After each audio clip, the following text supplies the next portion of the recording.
Muy buenas a todos y bienvenidos un día más a Shiny Markets. Este es el vídeo de visión semanal donde repasaremos varios puntos importantes, claves del cierre de la semana pasada, también algunos puntos que han provocado el cierre de la semana pasada, como por ejemplo que Wilson de Morgan Stanley haya capitulado y haya pasado a ser alcista, también algunos puntos del sesgo positivo, pues como niveles CTA, recompras de acciones y también evidentemente tenemos que hablar de todo lo que se viene esta semana con un punto importantísimo marcado para el miércoles 22 de mayo con esos resultados de Nvidia. También el miércoles 22 de mayo tenemos en Intefi, Escuela de Negocios, el día de las ofertas flash. Esto lo meto como publicidad y es que el miércoles 22 habrá durante 24 horas ofertas y descuentos de hasta el 50% en Intefi Escuela de Negocios. Por tanto, oye, si tenéis algún programa que os interese, pues podéis aprovechar ese día, por supuesto, pues para obtener unos descuentos muy atractivos. Aquí tenéis Intefi Escuela de Negocios y desde aquí pues podéis ver un poco qué es lo que más os interesa. Así que os recomiendo apuntaros ese 22 de mayo, miércoles 22 de mayo, como fecha en el calendario para tenerlo en cuenta. Dicho esto, nos vamos ya a mirar los puntos más importantes que tenemos que comentar en el día de hoy. Fíjense, vamos a empezar hablando de que todo lo que ocurrió la semana pasada con el S&P 500, Nasdaq 100, Dow Jones superando los 40.000 puntos, todos los principales índices, a excepción del Russell 2000, que está un poco más rezagado, pues con ese sesgo positivo y con ese catalizador que fue el miércoles pasado, los datos de inflación inferior o sin sorpresas y los datos de ventas minoristas tan débiles, al final desaceleración económica y unas presiones sobre los precios no tan elevadas como las del primer trimestre, pues fueron un catalizador alcista para las bolsas. Ya, como digo, prácticamente todos los índices alcanzaron nuevos máximos históricos. El Russell 2000 tuvo también un movimiento al alza, pero sí que es cierto que queda todavía mucho más rezagado. Y eso hizo que incluso Mike Wilson de Morgan Stanley, que era uno de los pocos pero grandes analistas que seguían bajistas, ahora ya solo queda desde JP Morgan, pues capitulará y pasará a ser alcista. Fíjense, uno de los bajistas más destacados de Wall Street acaba de volverse positivo sobre las perspectivas de la renta variable estadounidense. Mike Wilson de Morgan Stanley prevé ahora que el S&P 500 aumentará un 2% para junio de 2025, un importante cambio con respecto a su opinión de que el índice caería un 15%. Fíjense que durante todo 2023 no ha cedido Wilson y esperaba al S&P 500 en 5.400 o en 4.500 puntos, perdón, ahora actualizado a 5.400 después de que la semana pasada cerrara por primera vez en 5.300. Pero más allá de estos números que nos presentan las casas de análisis y que pueden estar más acertados o menos, porque al final predecir el futuro es muy complicado, me gusta mucho siempre revisar el porqué. Fíjense, el porqué nos dice Wilson esto. El banco espera un entorno macro soleado que respaldará los activos de riesgo en la segunda mitad del año, aunque Wilson retiró su opinión de que los resultados más amplios para la economía se están volviendo difíciles de predecir a medida que los datos se vuelven más volátiles. Recomienda un enfoque de barra de acciones cíclicas de calidad y crecimiento de calidad y mantiene una larga exposición a ciertas áreas defensivas como bienes de consumo básico y servicios públicos. Bueno, pues sobre todo esa parte de macro soleado creo que puede estar muy ligada a datos que apunten a bajadas de tipos. En realidad eso presentaría ciertas dificultades económicas. Desde mi punto de vista, un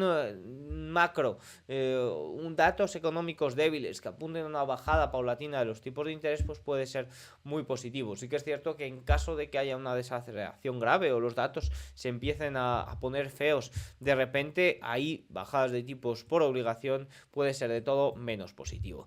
Dicho esto, bueno, pues sí que es cierto que la semana ha arrancado con ciertas preocupaciones. Sí que es cierto que la renta variable en el día de ayer cerró ligeramente en positivo, pero hubo sobre todo movimientos al alza de los rendimientos. Evidentemente, el miércoles, tras esos datos de IPC y de ventas minoristas, pues se vio como los rendimientos americanos cayeron, pues casi anulando por completo el dato del miércoles pasado, del 10 de abril, cuando se conoció el dato anterior de inflación. Pero sí que es cierto que desde el miércoles ha habido ciertos repuntes, sobre todo en materias primas, que han alzado también los rendimientos y que están poniendo en preocupación el riesgo de inflación, ¿no? Fíjense lo que nos dice por aquí. Con el índice de materias primas de Bloomberg subiendo casi un 5% este mes, se teme un nuevo repunte de la inflación que podría quitarle brillo a las acciones y bonos. Sin embargo, muchos inversores siguen confiando en que las presiones sobre los precios seguirán disminuyendo, lo que permitirá a la Reserva Federal, el Banco Central Europeo y otros bancos centrales recortar las tasas de interés.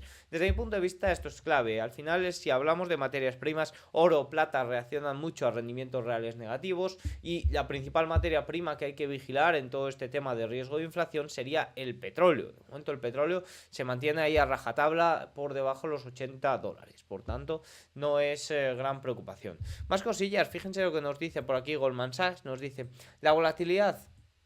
Nos dice aquí, la volatilidad de los valores individuales sigue siendo resistente, mientras que la volatilidad implícita del índice se sitúa en mínimos históricos desde el DIP 10 a lo largo de la historia. Esta situación ha llevado a las opciones a valorar una correlación S&P 500 más baja que nunca. ¿Qué implicaciones tiene esto? Pues fíjense lo que nos dice Goldman. Los vendedores de opciones deberían explorar oportunidades de opciones en una sola acción y los compradores de opciones deberían preferir las opciones sobre índices para expresar sus opiniones, es decir, al alza se debería ver movimientos más bien en el índice y a la baja en acciones individuales. Más cosillas de la semana, bueno, pues a mí me gusta mucho seguir la liquidez neta, calculada como el balance de la Reserva Federal menos la cuenta TGA, la cuenta del Tesoro, y menos la cuenta repo inverso. Ya saben que pese a que el balance de la Reserva Federal ha estado disminuyendo durante todo 2022 y prácticamente todo 2023, desde inicios de 2023, debido a ese BTFP, debido evidentemente al drenaje del repo inverso, la liquidez neta de la Reserva Federal ha estado aumentando. Por tanto, no se ha visto, o esa caída del SQT ha estado neutralizado en gran parte por ese drenaje del repo inverso, es decir, seguía entrando dinero proveniente especialmente de ese exceso de liquidez de la pandemia. Pero sí que es cierto, como se ve en este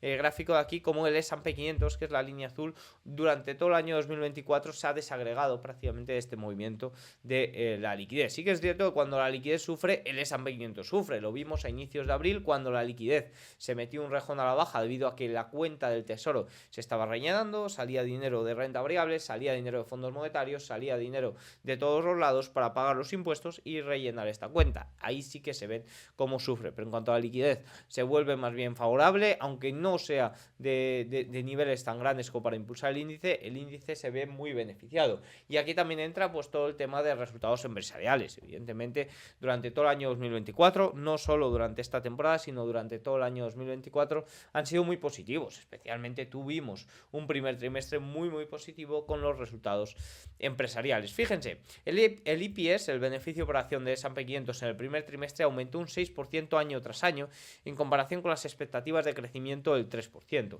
Más allá de que durante estos resultados correspondientes al primer trimestre las reacciones hayan sido más positivas o menos, los resultados, los beneficios, sobre todo han superado ampliamente las estimaciones. Si hablamos o si vemos en términos de valoración, sí que se llegó a hablar de burbujas, sobre todo el primer trimestre en las 10 o en los 7 magníficos, pero fíjense cómo la diferencia es abismal, 47 veces en el año 2000, cuando a burbuja.com 25 veces ahora. ¿Podemos estar sobrevalorados? Podemos estar ligeramente sobrevalorados, ligeramente extendidos, pero ni mucho menos es momento de hablar de burbujas. También, evidentemente, uno de los principales motores, o los dos principales motores del mercado, es el tema de recompras. Fíjense que las recompras durante este 2024 van a aproximarse muchísimo al año 2022 y se espera que superen al año 2023. Y otro punto también es que los CTA se han vuelto compradores, los fondos buscadores de tendencia, que sí que es cierto que se llegaron a hacer ventas, sobre todo en esa corrección de abril, ahora mismo han vuelto a ser muy positivos, tanto en renta variable como, ojo, también en bonos. De ahí también ese buen movimiento de los bonos que acompañó, sobre todo el miércoles. O sí que es cierto que a partir del miércoles ha habido ligeras correcciones. ¿Qué niveles pueden ser interesantes CTA en caso de que haya vuelta del mercado o correcciones?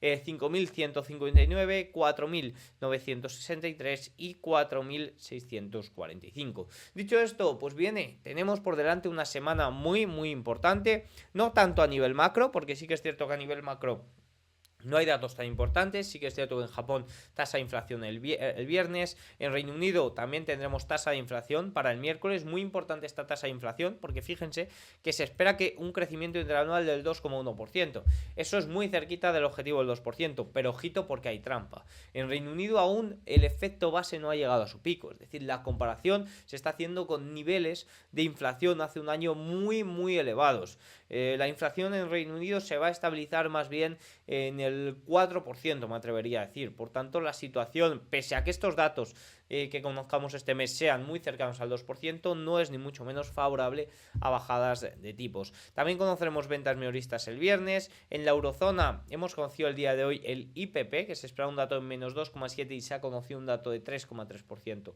Abajo también tendremos comentarios de Lagarde para mañana miércoles y conoceremos los IPMI para el jueves. Estados Unidos, mucho comentario por parte de los funcionarios de la Reserva Federal, hasta 16 intervenciones. También tendremos datos del mercado inmobiliario, venta de vivienda de segunda mano, venta de vivienda nueva. El miércoles conoceremos las minutas de la Fed, el jueves conoceremos ese paro semanal que últimamente está dando mucho que hablar. Y lo más importante, para el miércoles por la noche conoceremos los resultados de Nvidia. Fíjense lo que nos dice Goldman.